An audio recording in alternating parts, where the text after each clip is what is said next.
a little over a year since I had this baby hooked up. This is what happens when you don't use your equipment for over a year.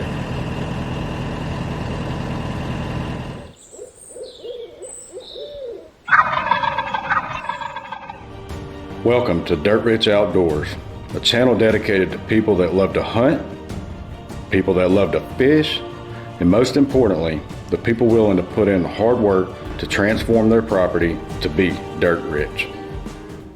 Welcome everybody to another episode of Dirt Rich Outdoors, where today we're down here in the Fenceline food plot, prepping for food plot planting this weekend. You might be asking yourself, hey Philip, I know you're into wildlife regeneration. What do you got that Grim Reaper on the back there? And yep, we're gonna be messing up some soil today.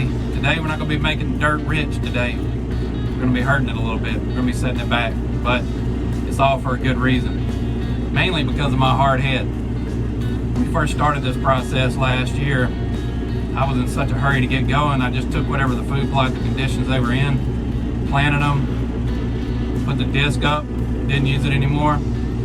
And unfortunately, we got through the spring and it was time to plant.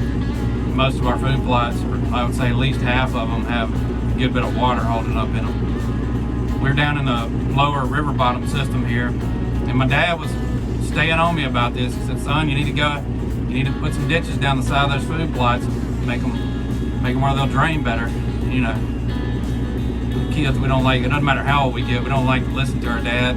I just went on and moved on. Well, Dad, today's episode's just for you.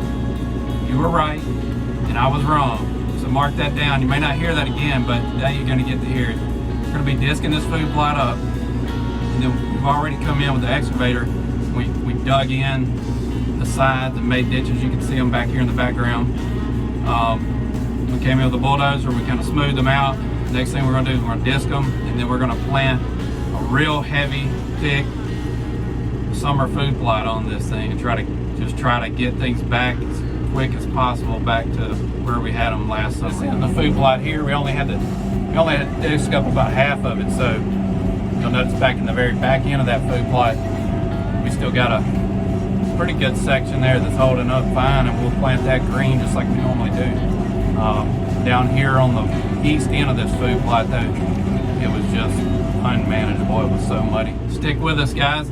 I'll keep you up to date as this thing grows and as we get it planted this weekend.